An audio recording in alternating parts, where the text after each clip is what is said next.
Yo, what's up? What's going on, everybody? What is good? We are here. This is the September 17th episode of the Boxing Source radio show here. We got a number of things here that we're going to be talking about here. So, let's get this move joint, rolling.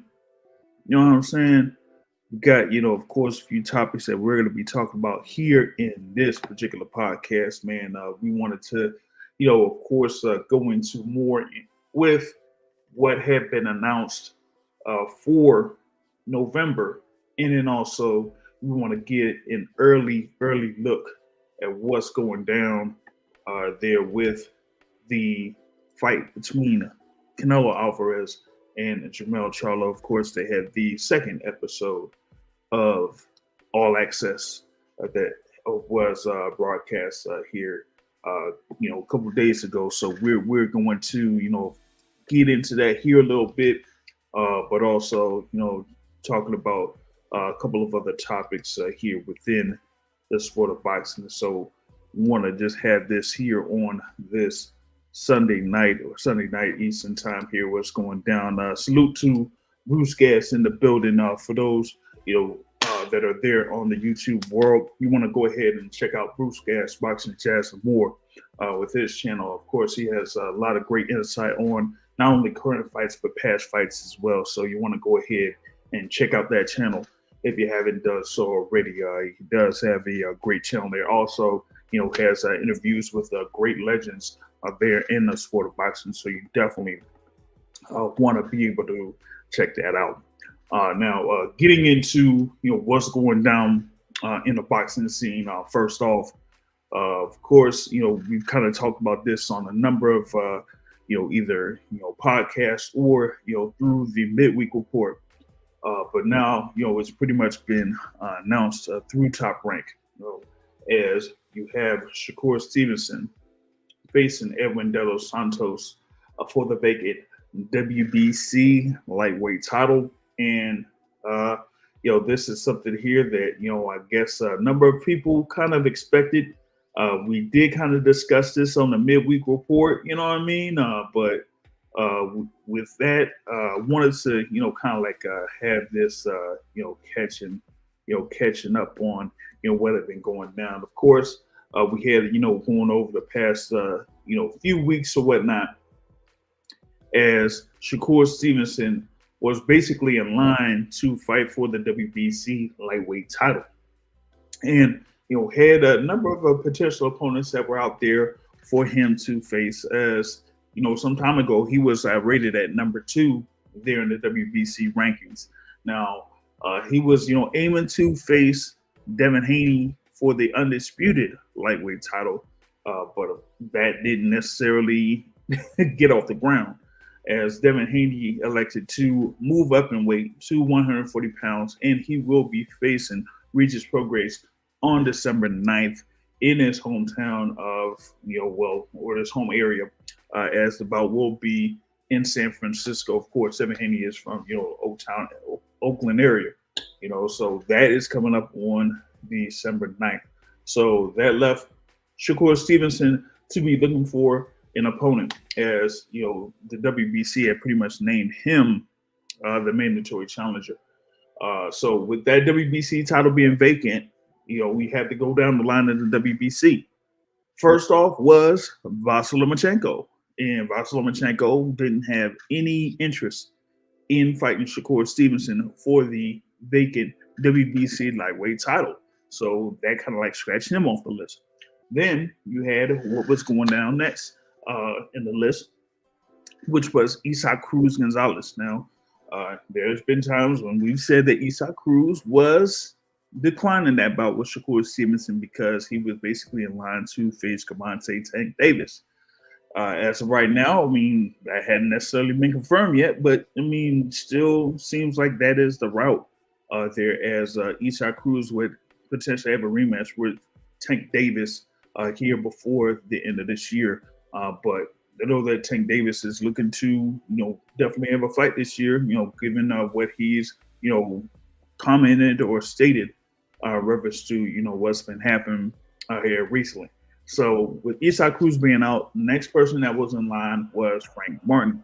And that is where, all of the stories of the past week and a half or so pretty much have been coming out with the WBC placing that order for Stevenson versus Martin, having the, customary time period for them to negotiate a deal and for, that to either be agreed to or for there to be a purse bid.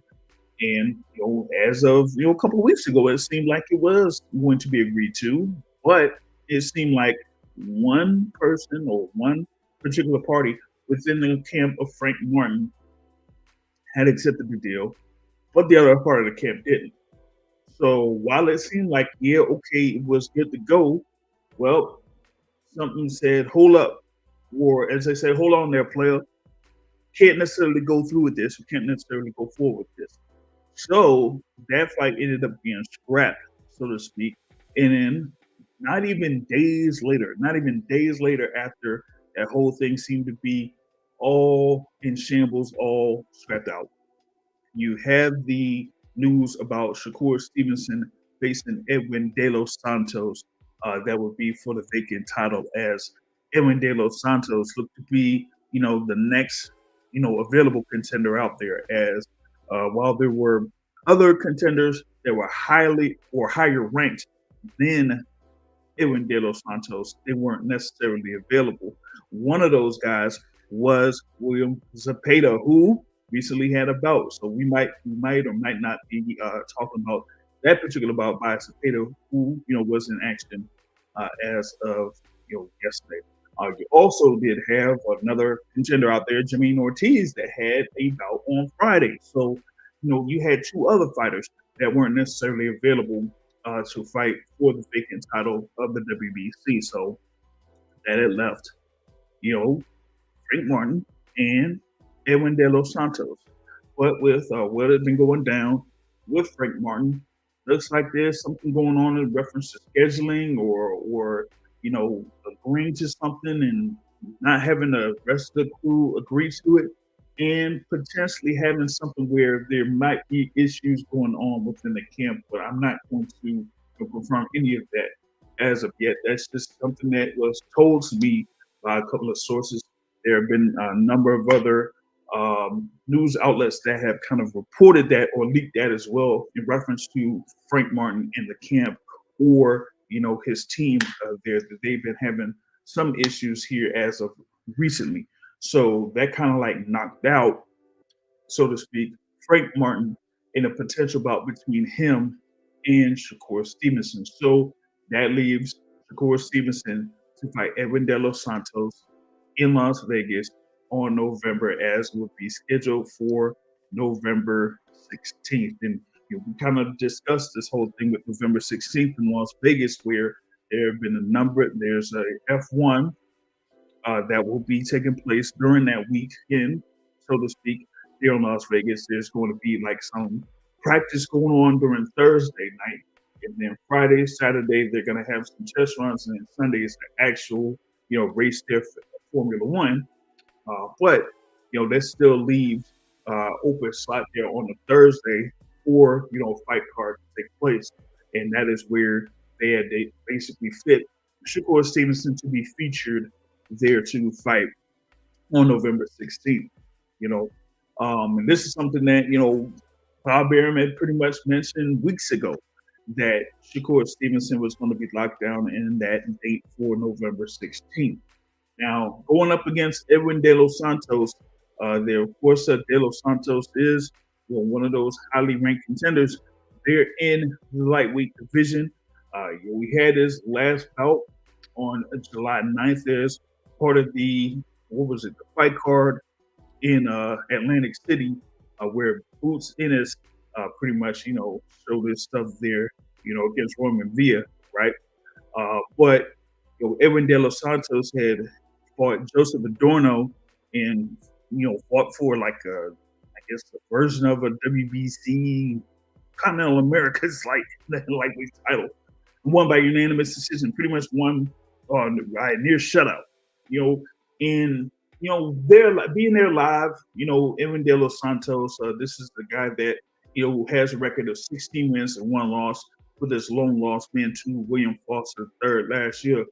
Um, he had, fight against Jose Valenzuela where he was able to score, a knockout victory there. So he had defeated uh, two undefeated fighters before this fight against Joseph Adorno. But for a number of people, they were like saying, "Hey, I mean, is Edwin De Los Santos really a serious contender there in the lightweight division? Particularly, he is going to be there against Shakur Stevenson. He's listed at 5'8" with a 70-inch reach there, and like I said, his record is 16-1 with 14 of those wins by way of knockout. And of course, Shakur Stevenson, multi-division champion, undefeated at 20-0, had his last bout against Yuichiro Yoshino in Newark, where he scored a stoppage victory there in that particular bout.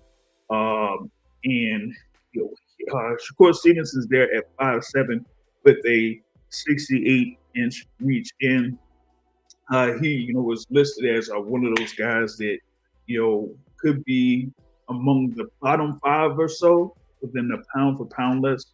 Shakur Stevenson, I have him currently listed on the Boxing Source pound for pound list. So you do have him there as one of those guys to kind of like watch out for from a talent perspective. They say that Shakur Stevenson is one of the more talented fighters out there in the sport of boxing. Yep, but he's still, outside of, for me, outside of the fight against Oscar Valdez, he hasn't had, one of those fights that kind of like really, separates him with a number of the guys that are at the top of the lightweight division currently, or, around the lightweight division, whether it's, 135 and 140. Of course, I mentioned Devin Haney. You also have Teofimo Lopez out there. You have Gervonta Tank Davis that's out there. So a number of those fighters where you would put, of course, Shakur Stevenson among that group, but where specifically would you put Shakur Stevenson in that group? When I talk about Devin Haney, when I talk about Teofimo Lopez, when I talk about Gervonta Tank Davis, where does Shakur Stevenson stand within those 4 fighters? A number of those fighters have accomplished a lot already within their professional careers. So Shakur Stevenson now has this thing set up where he's fighting Edwin De Los Santos, and De Los Santos, they're of course from the Dominican Republic. Was looking for this to be his first shot at a world title. So this will be his first world title bout here, against Shakur Stevenson. And then I think like a number of folks would probably favor Shakur Stevenson to win in this particular bout. I kind of lean towards Shakur Stevenson getting the win or favoring him in this particular bout. As of right now, I wouldn't say it would be like a stoppage victory of sorts. I would say it would be like another decision victory. Now, I would say this, given what I saw from De Los Santos in his last bout, I actually was in both of these fighters' last bouts. Stevenson versus Yoshino and De Los Santos there against Joseph Adorno. And I'd say y'all might have to look out for something that might be a little bit of a sloppy bout of sorts coming up here with Shakur Stevenson and Edwin De Los Santos. And as of right now, man, I really do not see anything in reference to early odds for that particular bout. Let me see, at least for my BetMGM. Let me see if I have it either through like DraftKings or something there where I can see if there's any early lines out there for that particular bout. Let me see if I can find it. Like I said, if you participate in that type of thing, just be sure that you kind of like have a little bit of control of sorts when it comes to that. There is we don't want to really push much for that. At least not right now. But with that being said, as of right now, I really do not see anything for any early lines for that bout. I really don't see any early lines for that bout. They have like up to shoot, they even have in Chantel Cameron versus Katie Taylor rematch on here, and the Ben Rodriguez versus Sonny Edwards, but they don't have Shakur Stevenson versus Edwin De Los Santos. That's wild right there. That's definitely wild that they don't have that as of yet. But like I said, as of right now, I kind of lean towards Shakur Stevenson being favored in that particular bout against Edwin De Los Santos. And also with that being said, man, Shakur Stevenson has pretty much been in the in the topics of discussion, when it comes to what has been happening out there in the news cycle, right? Because he's been very vocal when it comes to what's happened between him and Frank Martin, and he has been very vocal about what's been happening between him and Devin Haney. But I just kind of find it interesting that he didn't really say as much when it came to Vasyl Lomachenko or even Anissa Cruz.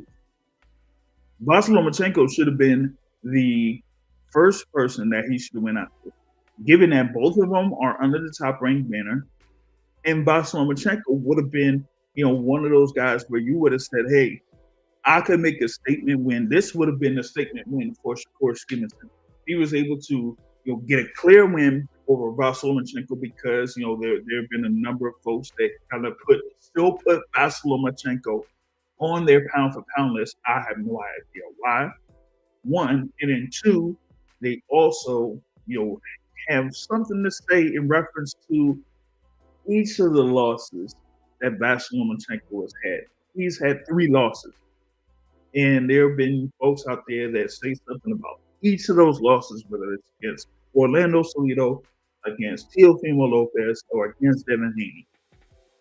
So if you were able to, angle for a fight against Vasyl Lomachenko and be able to clearly defeat Lomachenko, then you would be able to have that statement win that, a number of fight fans and, pundits have been looking for Shakur Stevenson. This is outside of his win over Oscar Valdez, where you could say, hey, I should be, discussed as one of those, as a top guy around there at 135 for me, definitively defeating Vasyl Lomachenko. But one, he didn't really push for it, and two, is like Top Rank really didn't angle for that particular fight to take place this year, and that definitely has to be brought up. Is that whether you have Vasyl Lomachenko having his reasons or whatever it is, for him not to have any interest in fighting Shakur Stevenson at any point, that should be pointed out. Now, you have that, and then also you have the thing with Isaac Cruz. Isaac Cruz could have had an opportunity to fight for a world title there against Shakur Stevenson. He was next in line after Lomachenko, but there was no interest, no, nothing in reference to him, having that bout against Shakur Stevenson. Now, if he lands another fight with Gervonta Tank Davis, maybe that's the route. As we all know, Tank Davis is the top money man in the lightweight division. I mean, that's without debate. So if Isaac Cruz was able to secure a bout with Gervonta Tank Davis, then if that's good on Cruz's part, and that's good on their team's part. But given what Isaac Cruz did against Giovanni Cabrera on July 29th, a number of fight fans will not be all too excited about that potential rematch between Tank Davis and Isaac Cruz. But I mean, if that is the route that his team went, more power to him. But you still had that opportunity to fight for a world title against Shakur Stevenson.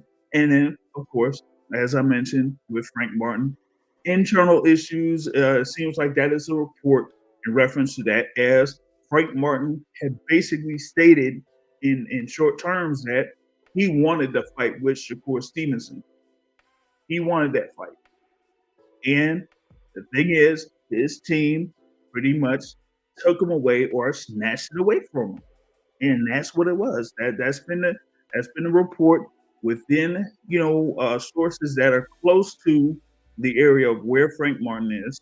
And the word is that Frank Martin being in Dallas, mm, he might want to lean towards going back to his home area and working in his home area.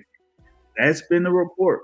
Now, if that's the case, that kind of like goes with one of the theories I've had in reference to the camp that he's in, where he's out there in Dallas.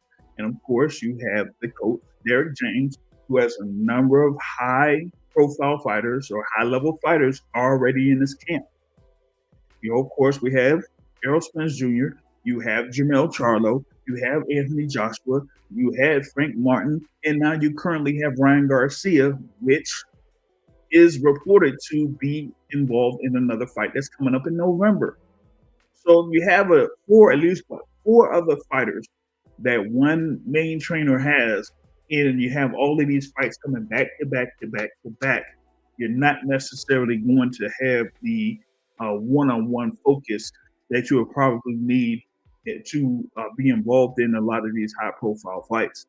And that's the whole thing there with Frank Martin is if he doesn't necessarily have that type of time there with Derek James, then maybe he wants to, go ahead and go elsewhere. But there's also been, word or speculation that, if he wants to roll out and not, be involved with Derek James, he might not be under Man Down Promotions either.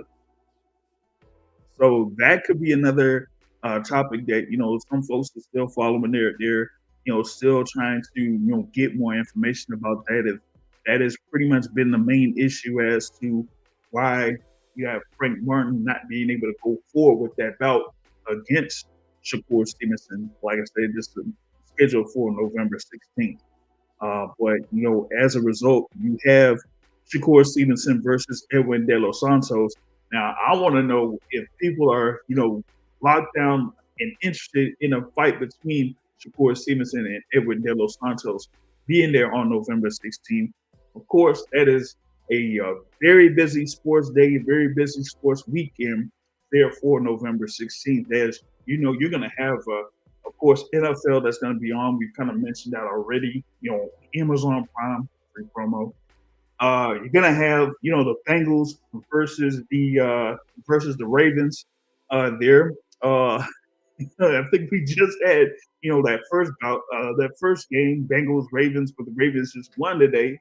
So you're gonna have their second game that's gonna be on Thursday night on November 16th, right? And then also before this scheduled bout on November 16th, you're gonna have college football on ESPN. So you're gonna have some ACC, ACC football game on ESPN that will be before this Shakur Stevenson bout that's gonna be on or in Las Vegas, right? So you're gonna have a number of things, number of activities going on, a number of fans having various interests on different sports, not just in boxing on that particular day. So they're going to be, Top Rank's going to be doing some work there in reference to this particular bout between Shakur Stevenson and Edwin De Los Santos that's coming up. For some, they may feel like it's a good bout. Some may think it's not. I don't know. I don't know for sure, but I'm saying, given what Edwin De Los Santos did in his last bout, I wanted him to really make a statement to say that he is one of those serious contenders there in the lightweight division. And when he went up against Joseph Adorno on July 8th, I wasn't all too, hot on that. You know what I'm saying?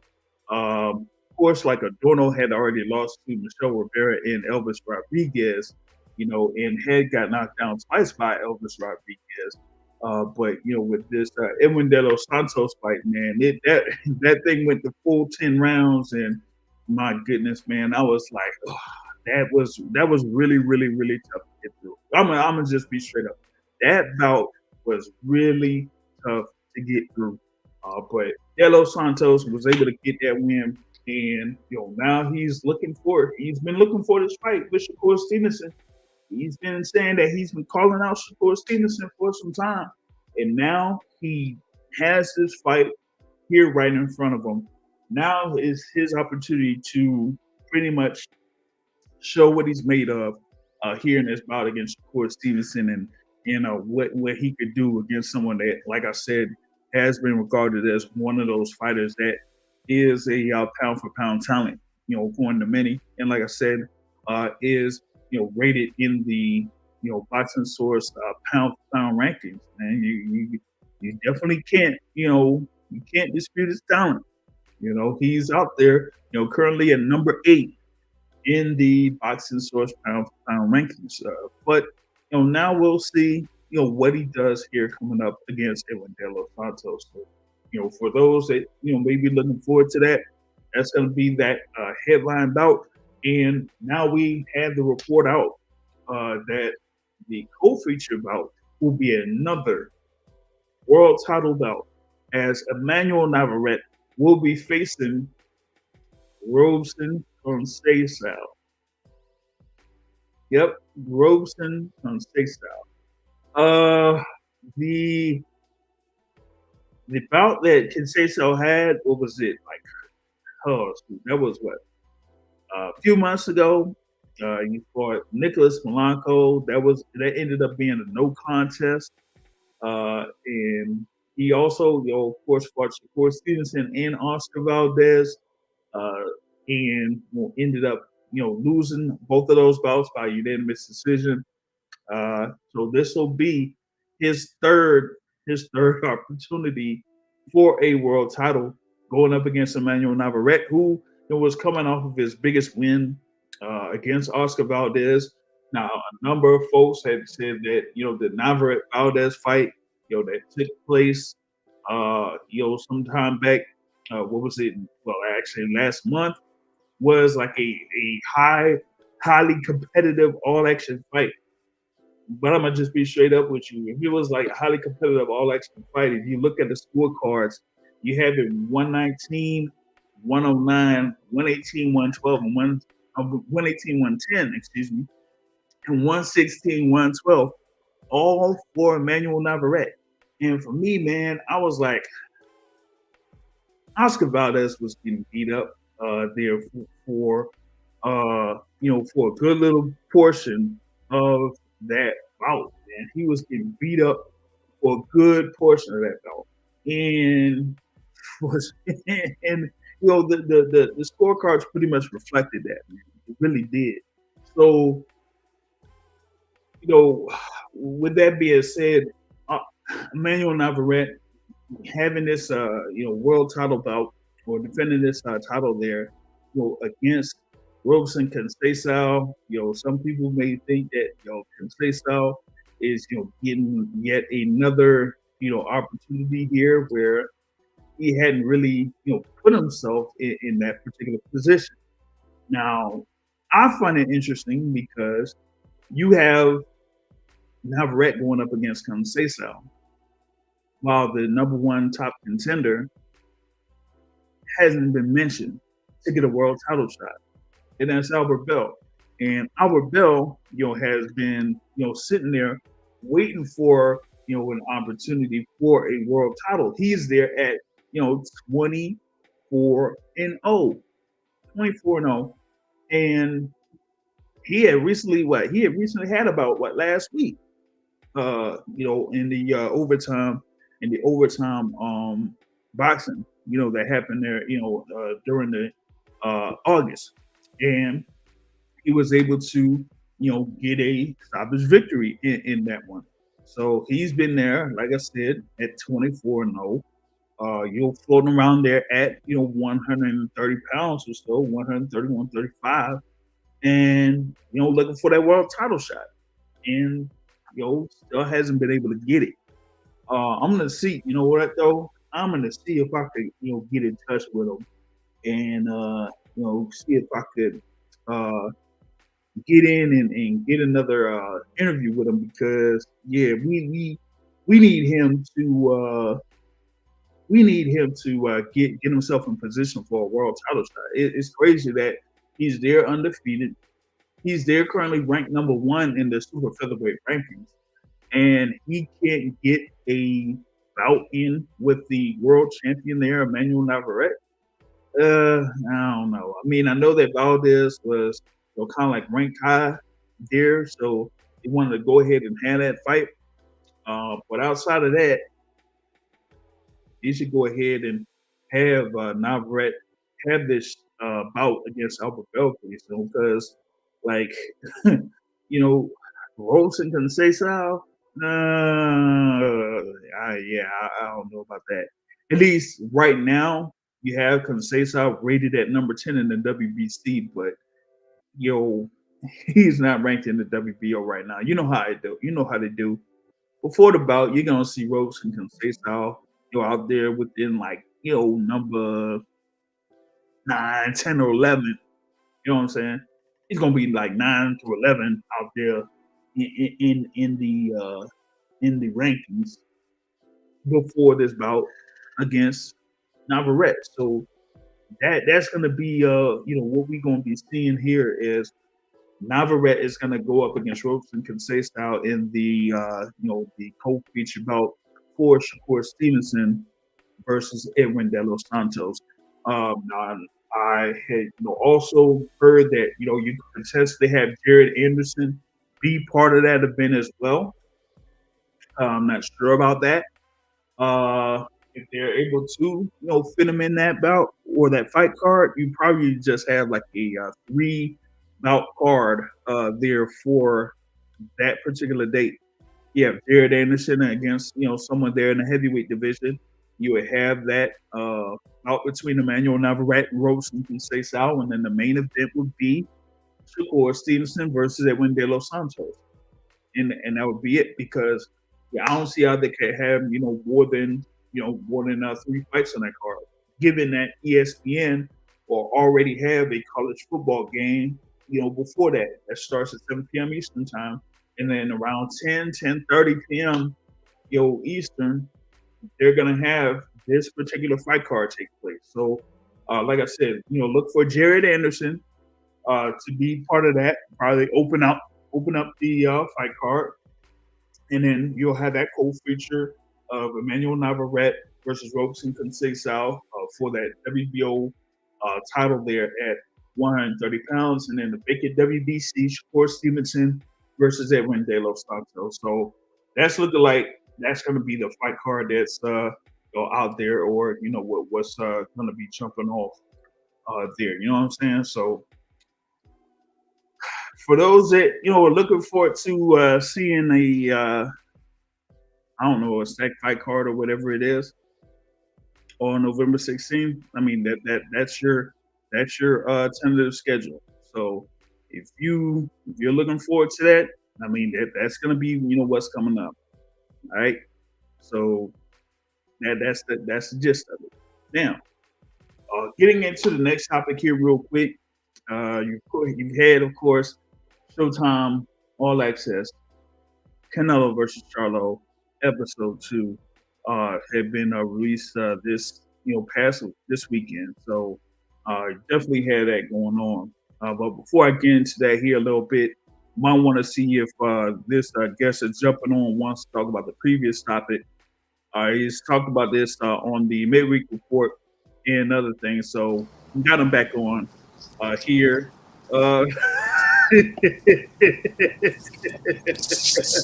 What's good, Jay? You like my avatar? Nick Patrick.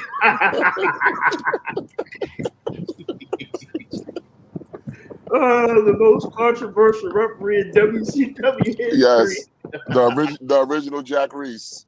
Yes. Oh, God. Yes. Oh, shoot, man. Yo, what's happening, man? Man, I just dropped, the looks like the potential fight card for November 16th. Shakur Stevenson, Edwin De Los Santos. You have Emmanuel Navarrete versus Robertson Conceição. Yeah. And then, potentially you'll have Jared Anderson opening the fight card on ESPN because, they said that he's going to be on for November because it's either going to be that fight card or it's going to be, what Top Rank reserved for Heisman weekend. So I think they're going to try to fit him in with that Shakur Stevenson one, given that, both of those guys deal with the same managers and whatnot. So, yeah. So what you think about that card? Oh, can you hear me there, MVO? Or is that your comment? Because I'm about to add someone else on here to jump in this conversation. Yeah, it's looking like you're kind of not on here. So I'm going to add in a boxing academic here to join us here with this thing, man. What's going on, fellas? Yo, what's happening, man? I don't know. MVO looks like he's in a compromising predicament. Oh, he's cutting in and out. Nah, somebody called me. Oh, word. Yeah. Oh, see, they blowing up your phone, man. Yeah. Well, it's my birthday weekend, man. We gotta turn up. So. Oh, see. Oh, see, you probably be mashed up for the rest of the week, man. In the bars every single day. You know what I'm saying? Happy birthday, old man. I appreciate it, older man. Oh, jeez. You can be an asshole sometimes, man. I just want to let you know that. So yeah, man. I mean, we got that whole fight card for Top Rank on November 16th, man. Like I said, it's gonna be slated for like 3 fights. I don't know where in Las Vegas it's going to be at, but I wouldn't be surprised if it's at that Virgin Hotels arena there in the Virgin Hotels. That would be something. But outside of that, maybe Mandalay Bay, maybe. But I have to see, man. I have to see if they had reserved anything for that as of yet. But MVO first, what you think of at least the main event and the co-feature that's been announced? Oh, I love it so far. I mean, if Frank Martin decided he don't want to take the fight, next man up, Edwin De Los Santos been begging, absolutely begging for a Shakur fight, and he finally got it. And then that Navarrete Conceição fight came out of nowhere. That's a nice co-feature right there. I'll be honest with you, that might be the fight of the night. So I think we got a good card brewing. I guess Top Rank is trying to put their best foot forward. Maybe they're trying to really attract these Grand Prix people to whatever it is they're doing. So we'll see. Well, the thing there in reference to Frank Martin, like I mentioned earlier, that's something with the team that their team has an issue with it, and that's coming from within sources close to the camp. So that's why I pretty much stated that Frank Martin said, hey, he wanted it, but his team didn't. So that's kind of like where I had that whole thing, man. Shout out to Tip Bayless, man. He says on every Thursday on November, I'll be identifying as a Dominican. Well, it's either that or you'll be identifying yourself as a Puerto Rican on November 16th or something. I don't know, man. But hey, because that's who Top Rank identifies Shakur Stevenson as, especially with their promotional material. So, man, I don't get it, man. I don't get it.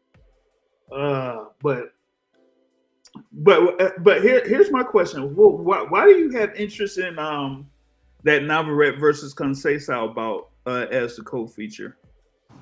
Because the way Navarrete fights, and the way Conceição fights, he's kind of boring, and he's like a classic boxer. But the way Navarrete fights, I think it's going to force him to really have to fight, or he's going to be picking Navarrete off. It's just a great style matchup. I don't see how that fight's going to be bad. You're either going to see Conceição fight a way you've never seen him before, or you're going to see Navarrete get picked off and beat down. So either way, somebody's getting their ass kicked that fight. Now you said like Canceso's style is kind of boring. Could some people say the same thing for Edwin De Los Santos?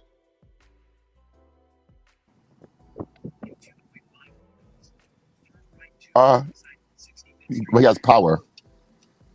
Yeah, that's the thing. You know, he does have power. What is it? 14 or so of his wins have been by way of knockout. So yeah. at least he does. Now, if you want to talk about Shakur, now that's a boring fighter. Like, hey, all we got to do is ask Rolly Romero what type of fighter Shakur Stevenson is. I guess. Yes, Shakur is a scared of hoes kind of fighter. He is, man. A what? A scared of hoes kind of fighter. Oh. You got some fighters that bring the hoes out, and some fighters, when they see it, they're like, oh, we ain't coming to this shit. Oh, this ain't fun. And Shakur one of those fighters. Well, that means that, this particular bout, man, you're not going to see that many of them out there for it on November 16th, man. Oh, that's not going to be good, buddy. You know what I'm saying?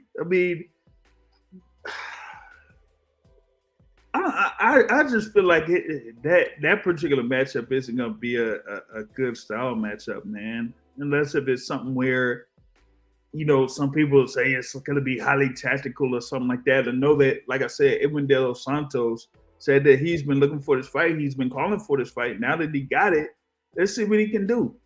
You know what I'm saying? And if he's going to, say that he's one of those guys that could be as good or better than Shakur Stevenson on that night. He's there as the supposedly the taller fighter, 5'8", with a longer reach, but he doesn't necessarily, have the the movement or the foot movement that Shakur Stevenson has. So we're gonna see, how he does it in that bout coming up on November, man.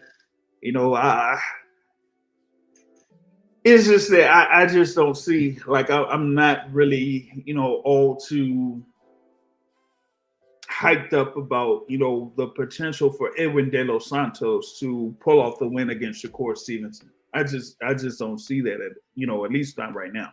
You know what I'm saying? So, that's kind of like how I view it. How much of a shot do you give him? How much to a shot do I give Edwin De Los Santos? On a percentage standpoint right now, you know what? I know what percentage I have. 25%. That's what I have. I see what you did there. 25%. That's the shot I have for Edwin De Los Santos currently, man. But also, like I said, with the Emmanuel Navarrete fight, Rosen could say so. I guess could give him a different look. Navarrete did come off this bout against Oscar Valdez, where a number of folks were saying, "Oh, that's an all-action bout," but Navarrete was beating the snot out of Oscar Valdez, man.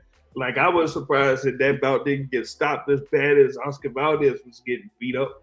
But this will be like a different style for Emmanuel Navarrete. And I think it's going to be somewhere like you said, MVO, if he's able to, outwork him and get a stoppage there in that one, he'll have, more folks looking at him as a, top level fighter. I just feel like there's like a couple of other fighters that are available for Navarrete to fight. Now, I don't see where a unification bout could take place for Navarrete anytime soon at 130. But outside of that, you still have a couple of contenders that are, out there, that he could face, at least for the time being, because it almost seems like they're trying to push for Navarrete to, have one or two more bouts there at 130 and then move up to 135 and potentially have a bout there at 135 against Stevenson. You can't see Navarrete versus in the Shaki Foster? Nah, I'd see maybe a Oshaki Foster either versus Cordina or Garcia before Navarrete. Fair enough. Yeah, because Foster has this bout where he's going up against Hernandez, the next mandatory there in the WBC rankings. But then after that, I pretty much would see him going up against someone like a Cordina or Hector Garcia than a Navarrete. Although that would probably be an interesting bout between Foster and Navarrete, given what Foster did to at least win the WBC belt. But outside of that, I just don't think that fight could materialize, next year or anything like that. But for the time being, that's what we got to look out for. Navarrete, see if he could get, yet another win. It would be the 39th win of his pro career if he gets to win over Rose and Conceição there as part of the co-feature for Shakur Stevenson versus Edwin De Los Santos, man. Tip Bayless says that Joe Cordina is the top guy there at 130 pounds, and he feels like he can defeat all of those guys there at the top of 130. Well, you got the right last name, Bayless, because that is a dumb take. That is very Skip Bayless like. Joe Cordina is not that good at all. So we'll see. I mean, he's there, like I said, at the IBF title, and he has a bout coming up in November against. Let me see if. Damn. This guy's 15-1 with 3 KOs. Damn, I thought Edwin Vasquez would be someone that could. If he was going to, if he stopped Joe Cordina, oh my goodness, that would be so funny. But yeah, I don't know, man. It ain't looking all too good for him. You know what I'm saying? But yeah, Joe Cordina, there with that IBF belt. I mean, he did score that split decision win over Shavkat Rakhimov, but outside of that, I don't know if he's like one of those guys that could, kind of like be said as a top guy there at 130. I don't see it. All right, going to the next joint here. You had the All Access episode 2, Canelo versus Charlo. And the couple of things that kind of stood out to me was, one, especially with Jermell Charlo, while he was like working the training, he's like, don't have me out there huffing and puffing like y'all had Errol Spence, like he was struggling. It's like, don't ever show me struggling, ever, because he said he wanted to look, he wanted to look his absolute best there for the cameras or whatever it is. While he's preparing for his bout against Canelo Alvarez. And then on the other side with Canelo, he's having his, time with his family that was able to visit him, for a couple days. And, he's out there working out. And he's been saying, like, his main point about this particular fight that's coming up is that he's, as he claims, he's, 100% for this bout against Jermell Charlo. When in his bouts against against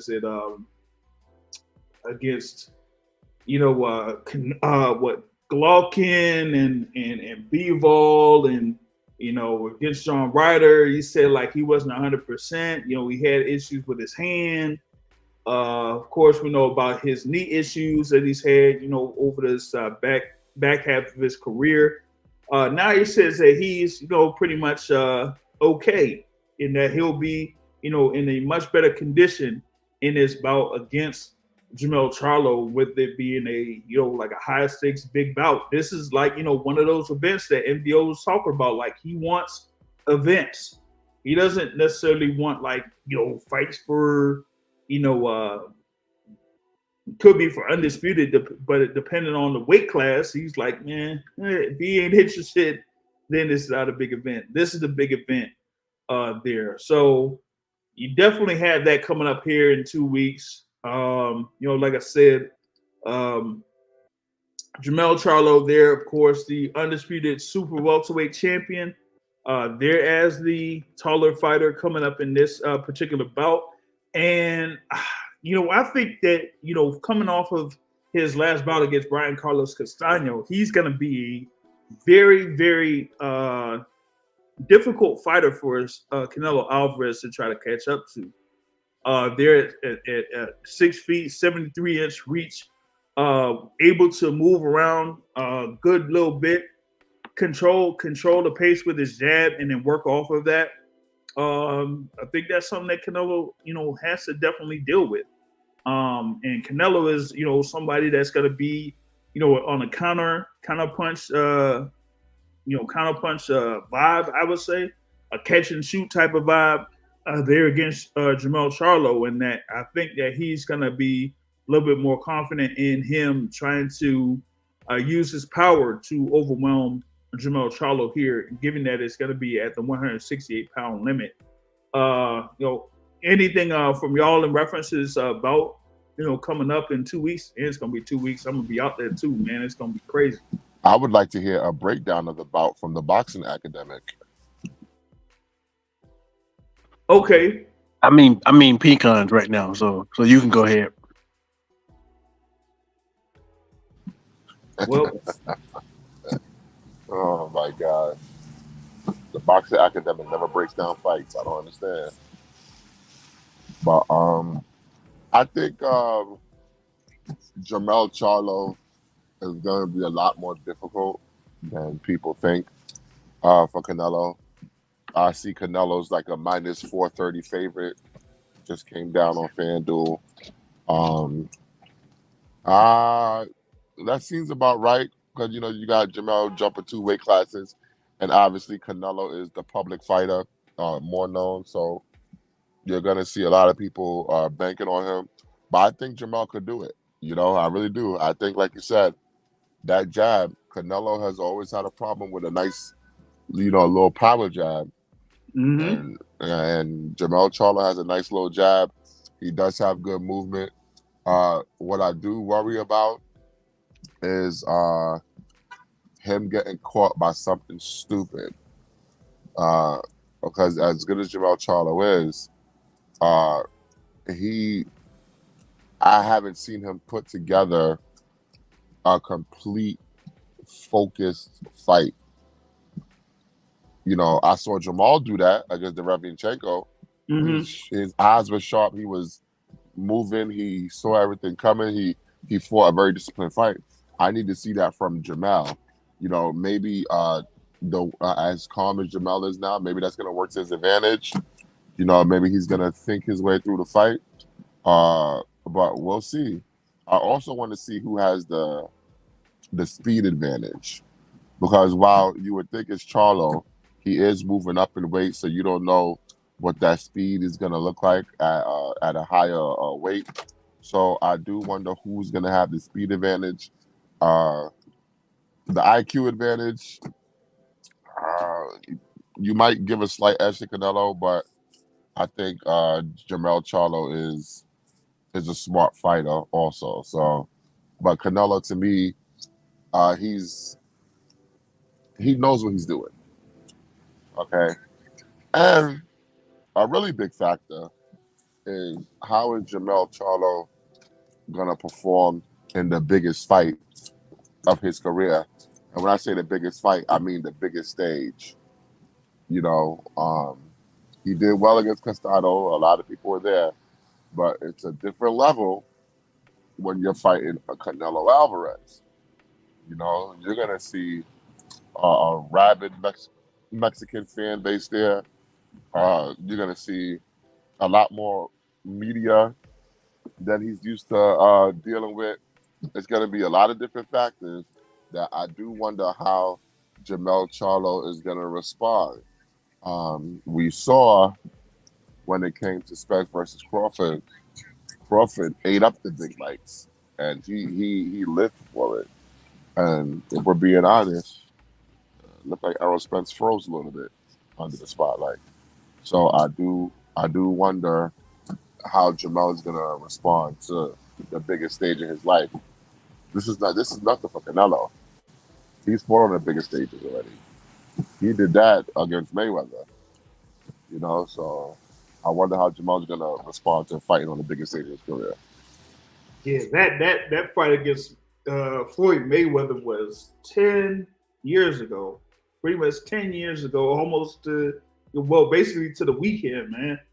So he's been in those big stages there for, up to like 10 years. Well, on the flip, with Jermell, like, I mean, other than, having big, fights, over in the Barclays Center a few times, or like being in Los Angeles or anything like that, he, necessarily doesn't have anything up to, this particular point. So how he goes into this bout, is going to be key. I know that he's been, kind of calm and cool for, what's been happening in the press conferences and, how he carries himself in these episodes for Showtime All Access. But, once here we are like 2 weeks away, when it's like 1 week away, like how is it going to, handle all of the, attention that's going to be, there towards him leading into this bout against Canelo Alvarez?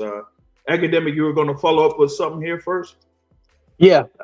So I've seen both of these guys fight, but I haven't really put my eyes on specific things to say what I think someone will take advantage of. From my knowledge of just following both of these fighters' careers, I do agree with both of y'all. I think something that MVO said, he mentioned the jab. And so I think that'll be probably one of the biggest predictors of how difficult it is or how easy it is for Canelo to land those like Eric counters and stuff. Because, Canelo obviously has settled into the fighter to where he's going to block shots with the high guard or whatever. And then he going to bring like the little wide counters coming from, your peripheral that he hopes to hit you with.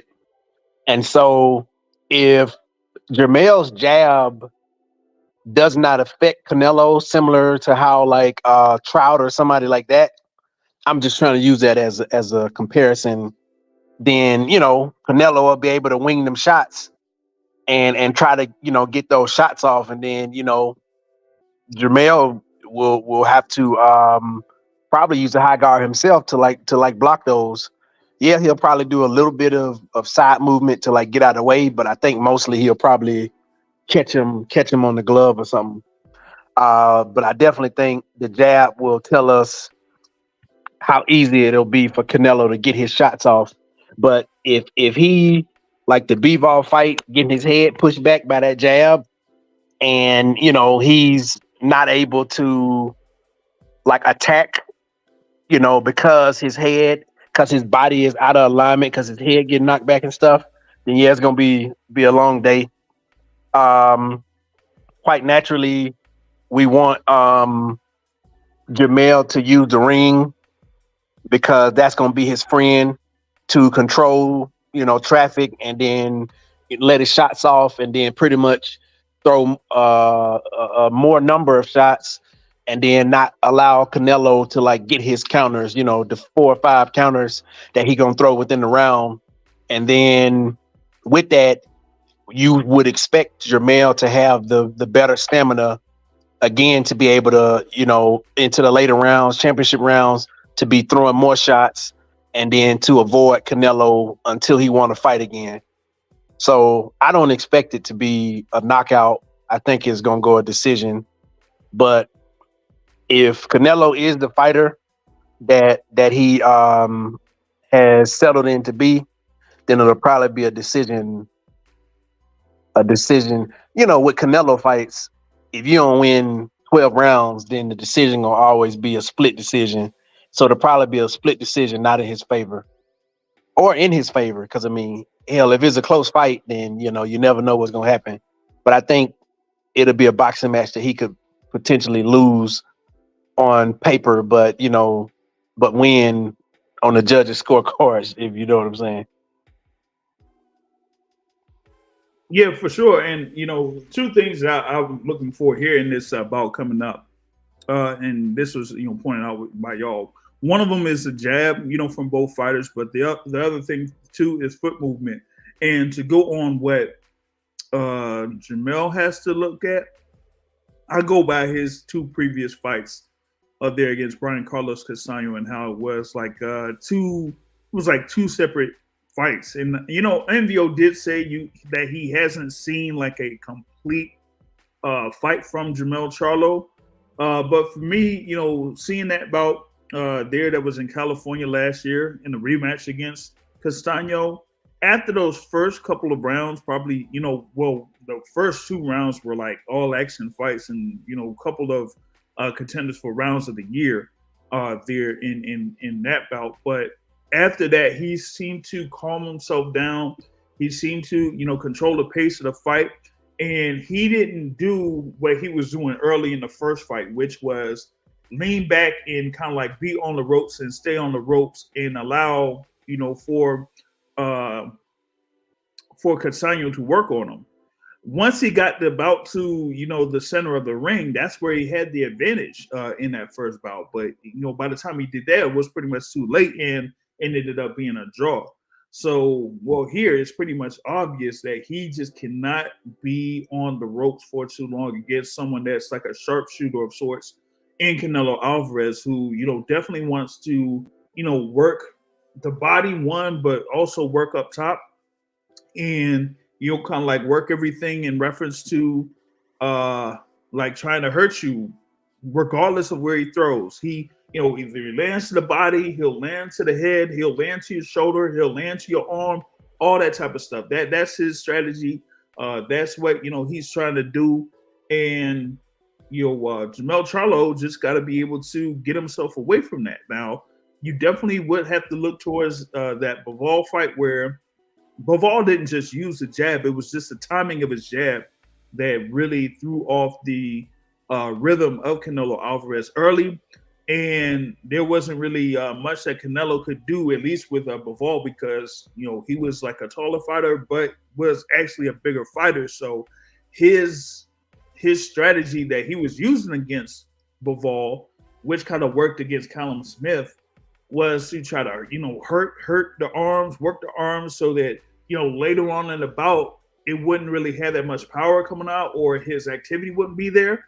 But Bivol was still right there. He was still using his foot movement, bouncing in and out of range for Canelo Alvarez. So, for Coach Derek James and his chief second, Joan Guzman, I feel like they should point that out as far as like getting that movement or the timing to where, you want to be as active as possible with the jab, but also throw off the timing. Don't be, lazy with the jab.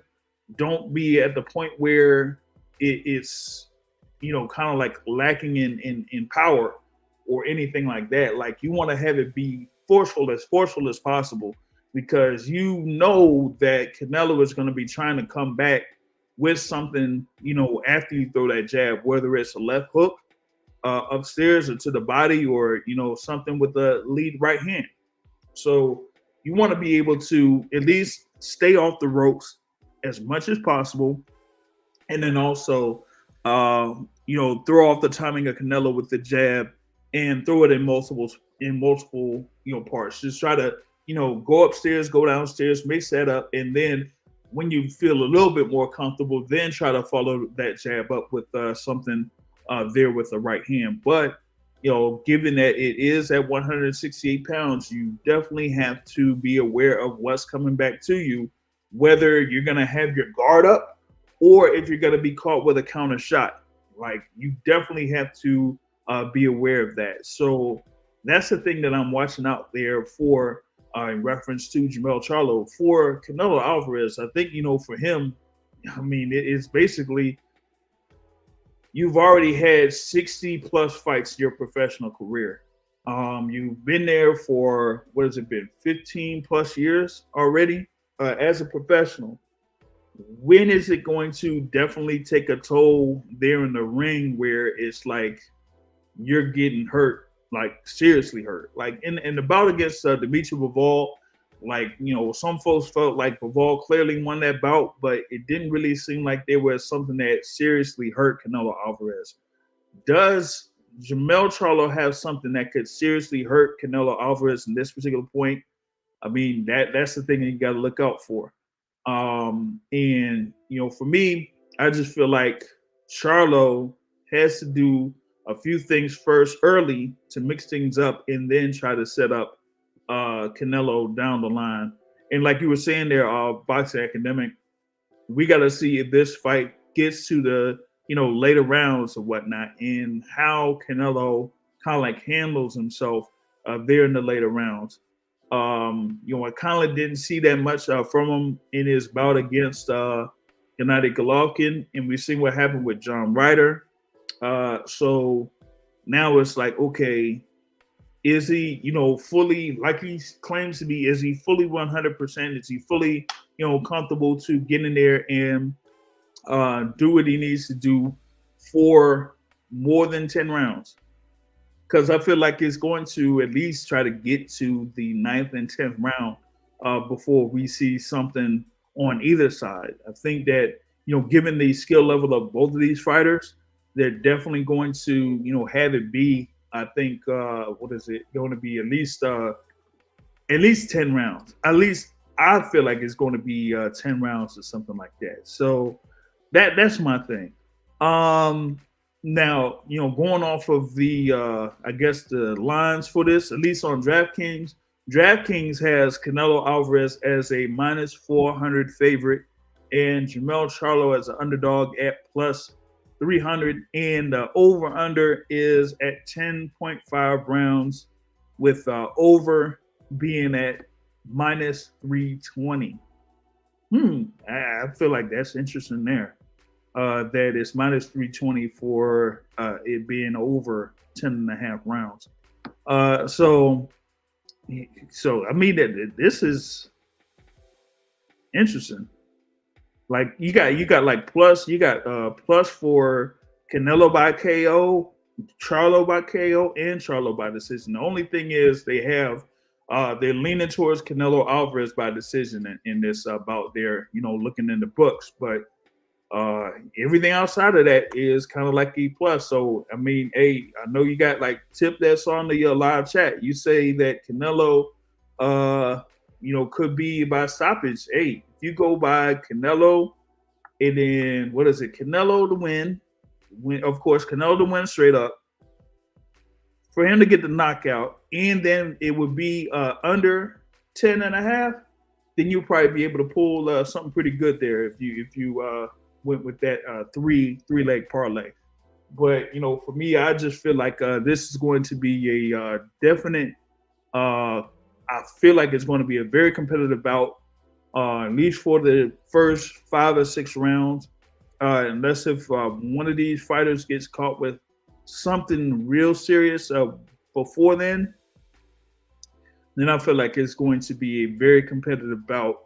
At least for the first half of the bout. We're going to see what happens after the second half, and we'll see who kind of like stands out.